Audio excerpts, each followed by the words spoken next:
There we go. Can you still hear us? Yes, Okay, perfect.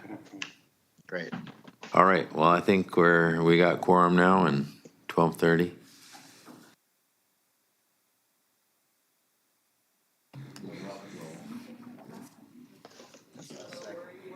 Good afternoon, everyone. Welcome to today's meeting. We have quorum, Yep. so we'll begin and like to acknowledge that we're located in the traditional territory of the Lakota speaking people. And moving on to, I'll move adoption of the public agenda. Second. thank you. Second that. Moved and seconded. All in favor? Motion carried, thank you. I don't think we have any petitions or delegations. F, adoption of previous meeting minutes. I'll move adoption. Thank you. Moved and seconded. Any discussion? Hearing no discussion, all in favor? All in favor, motion carried. No business arising for the minutes. No chair's report. No chairs reports? Oh, or there maybe. No. No. Moving on, staff reports. I'll move receipt of the Emergency and Disaster Management Act Indigenous Engagement Requirements report. Thank you. Second. And Mr. Chair, I believe staff will present this for us. Thank you.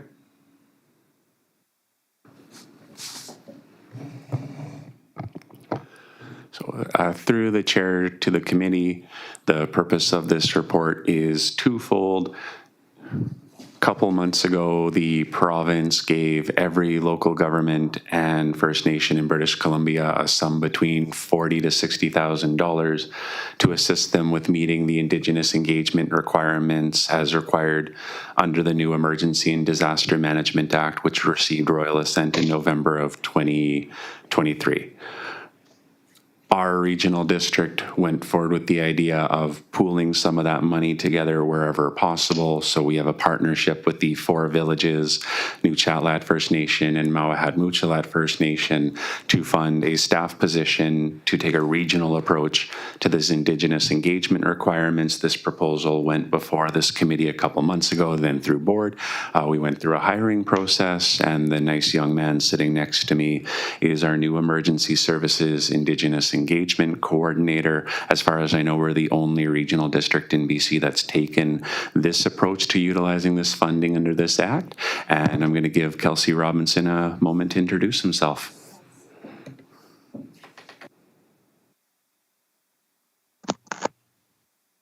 Working, which is always awkward. Sounds good. Okay. Hello, everyone. My name is Kelsey Robinson. I am the new Indigenous Engagement Coordinator for Emergency Management Services with the Strathcona Regional District. Thank you for the long title, Sean. I am registered with the Hamelka First Nation right now. My father is a Hausat First Nation.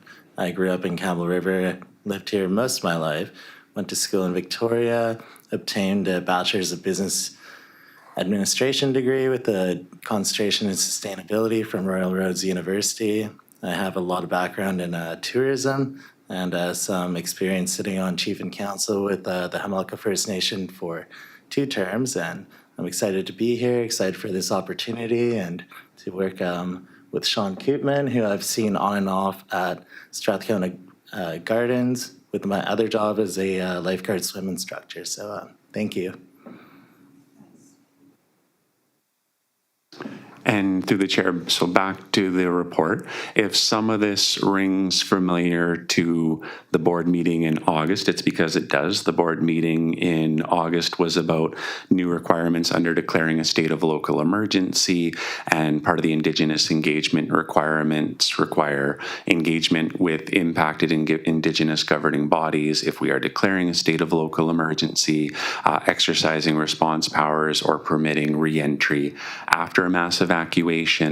And so in the first attachment of the staff report, it lists the Indigenous engagement requirements that are right now known and in effect that were to be starting, and then the forthcoming ones, such as how engagement and collaboration with nations works when we undertake risk assessments and developing emergency response plans.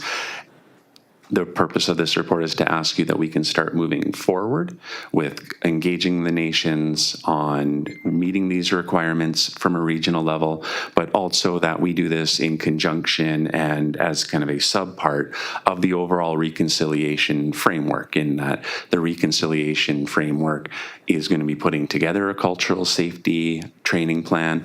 The Indigenous engagement requirements mandate that we integrate cultural safety and humility training for emergency personnel. We feel it doesn't make sense for us to be branching off and developing a training program that's separate from the reconciliation framework that's doing so. We would like to work in conjunction with the reconciliation wherever possible on the Indigenous engagement requirements.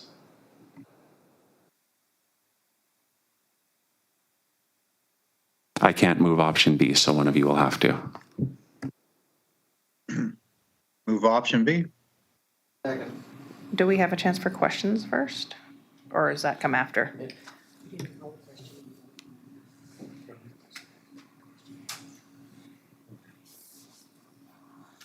Okay, we're still on receipt for the, so I guess we'll open the floor for any questions. Thank you. Thank you for the report, and I am curious about a couple of things. One of them is that we have Azalee Millwood, who is the SRD's First Nations Liaison Coordinator. Is Ms. Millwood being included in initial consultations with First Nations along with the Indigenous Engagement Coordinator, or is that a separate stream? Are they collaborating or not? Well, through the chair, that's what we're proposing through the motion in B. Oh, okay, great. Thank you. And then I do have two questions listed about the strategy.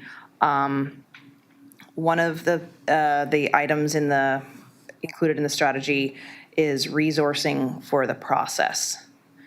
And I'm not sure what that means. Is there an additional anticipation that additional resources beyond the provincial funding which initiated this project may be necessary, and is that being considered as a tax requisition? Great question through the chair to the director. Right now, just speaking from the Indigenous engagement requirements, we can believe that we can do this all in-house with what is known. However, when we learn about what the requirements are in terms of risk assessment, if there's a great degree of technical engagement that's required, then we might need to bring in subject matter experts and consultants through that. So right now, we believe it's all in-house. If there are additional costs, they're unknown because the regulations haven't been released, but as soon as we know, you'll know. Okay, and if I may, Chair, I have another question. Something that I didn't see listed in the strategy, but is likely being considered, is mapping, which would identify which nations would want to be notified, consulted, or engaged with in case of an anticipated evacuation, et cetera. Because we know that there are overlapping interests, is that mapping and recognition of who to contact included in the strategy? Well, great question. So through the chair to the director, all the contact information piece, that's already all done and something we've been doing for years. Great. Okay. And then my final question is, will the strategy clarify what happens in the case of a disagreement between parties, be that nations and or the SRD, in case of an impending emergency? Another great question through the chair. That is guidance we would have to seek from the province through the regulations. Thank you. Any other questions?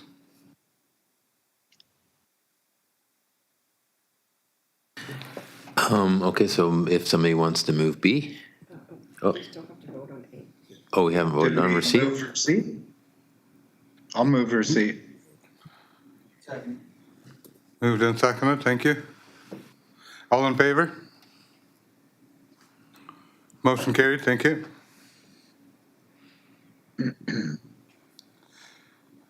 And then moving on,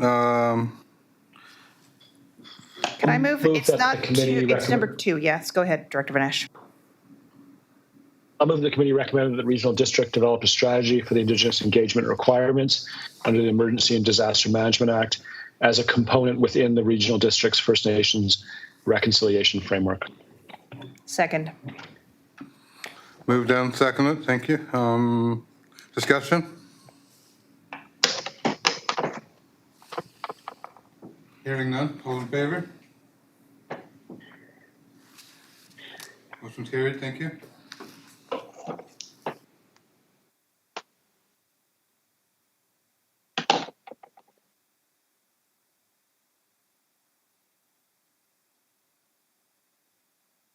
Move receipt. Seconded. And staff will present this, Mr. Chair. Good afternoon, Chair Jack and directors. Purpose of this report is to keep the committee informed on the progress of developing the reconciliation framework. Just to refresh your memory, since it's been since May, I think, since we've talked about that. The framework is to guide and support Indigenous relationships through a lens of reconciliation. It'll be action-oriented in alignment with TRC, DRIPA, and UNDRIP, and developed in collaboration with interested First Nations. It'll assist staff and elected officials in fostering partnerships, decolonizing policies, nurturing relationships, and facilitating individual and organizational learning. Back in March, we brought to the committee a detailed scope of work, presented that, and in May, we created and issued a request for quotations that was released on May 15th and closed June 24th. We received 9 responses from that request. We completed 4 interviews, and we're currently in negotiations with 1 successful proponent and anticipate that the work will start in September. And we would introduce the consultant in October with our plan to move the project forward. Happy to answer any questions. Thank you. Do we have any questions? Will you be introducing that at the board table or at the First Nations Relations Committee table? First Nations, I think. Yep.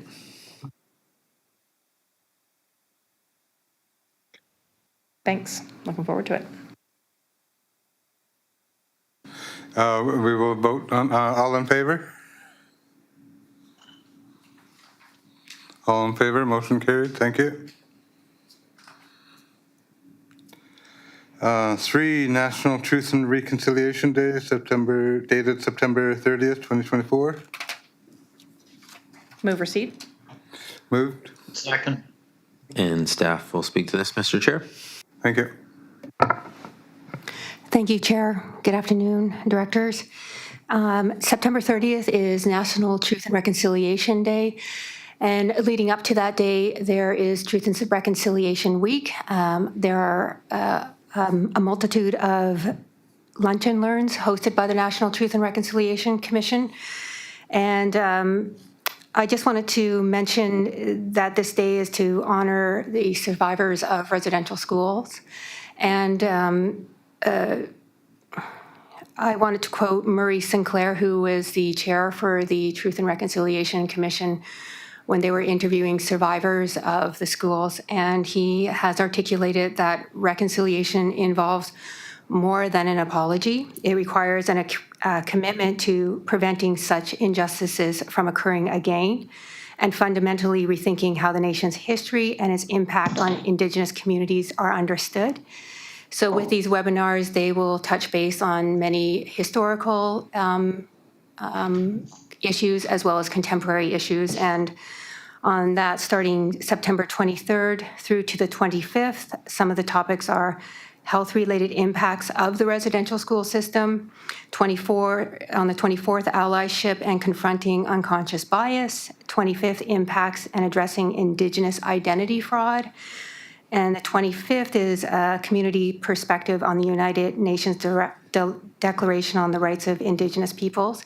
So many of these subjects are some of the topics we've touched base on in this committee. So there is a link for folks to sign up for the workshops if they would like. Subject to any questions? Thank you. Oh, and yes, pardon me. In addition, we heard from the Weawakai Treaty Society, where they often will have workshops with, or I would say it's a workshop with Dr. Deidre Cullen. She appeared here at the Strathcona Regional District last year to present on the history of the Liquido. She will be presenting once again at the Meritage Heritage Center on September 26th from 1 p.m. to 3 p.m. for session 1, and session 2 is 6:30 to 8:30 p.m. at the Maritime Heritage Museum. So I'm not sure if that is a sign up. I don't believe. I think you can just attend.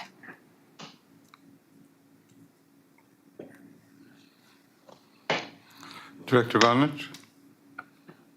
Thank you, Chair. I really appreciate this report from staff, and I also really appreciate the the practical things that people can do to educate themselves and create great understanding.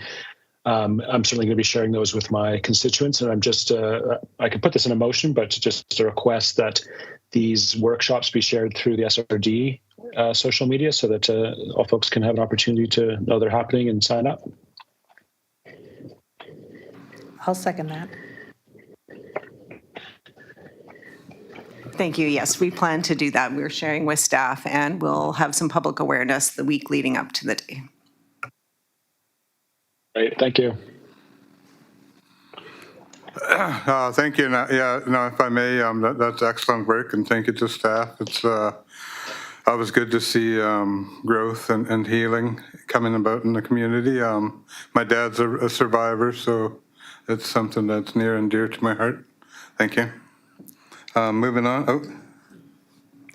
I wanted to add that I'm really grateful that the Weawakai Nation organized a Legal History event with a similar poster, and Dr. Deidre Cullen on Quadra earlier this year, and it was really well attended, and it was incredible learning. So I really hope that a lot of folks from Campbell River, or maybe Quadra, if they missed the one when there was snow on the ground, will attend, because it's really educational.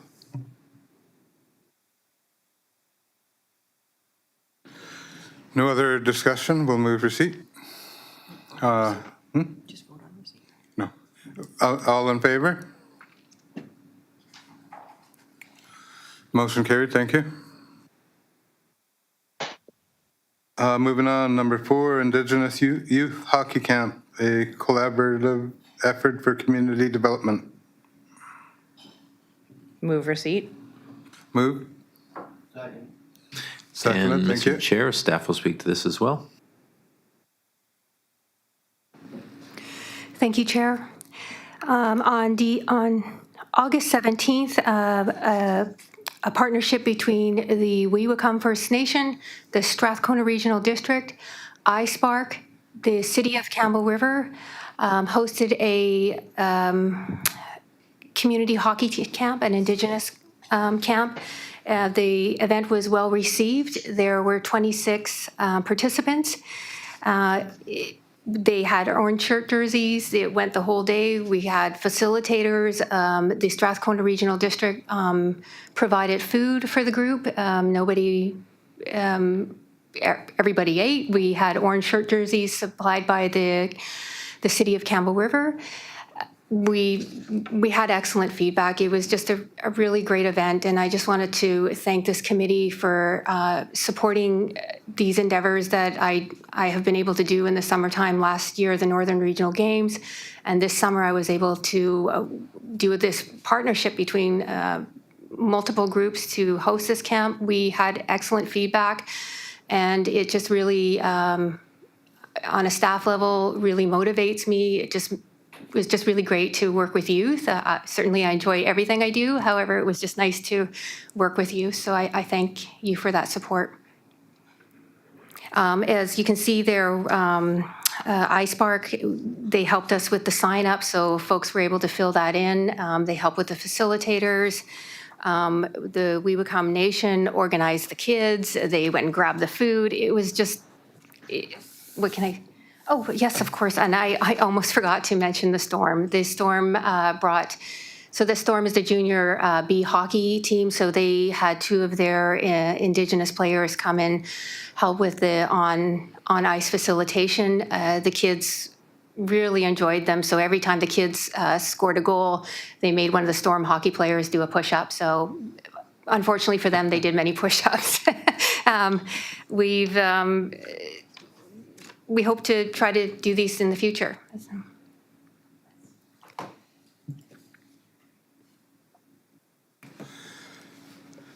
Thank you. Any more discussion? Hearing none, all in favor of the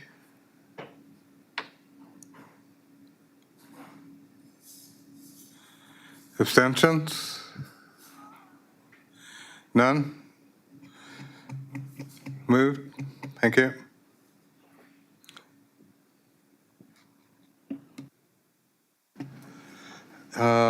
Correspondence, updated memorandum of understanding. I'll Receipt. move. Yeah, I'll second that. Moved and seconded. Thank you.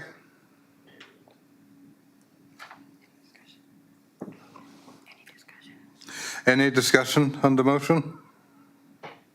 Yeah, I just wanted to say, Chair, if I may, it's really great to get these press reports. Really appreciate staff putting them to the agenda.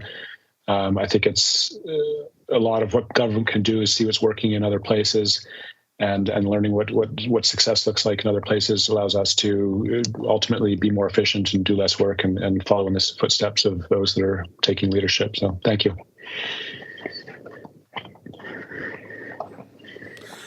Thank you for that. Any more discussion? Hearing none, all in favor?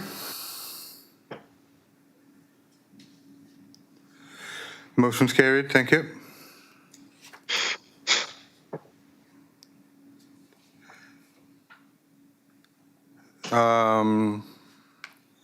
Carrying on, termination at the September 4th, 2024 regular meeting of the First Nations Relations Committee be terminated. So moved. Moved. Second. Seconded. Thank you. Any discussion? All in favor? Motion's carried. Thank you. Thanks, everybody. Can I just make a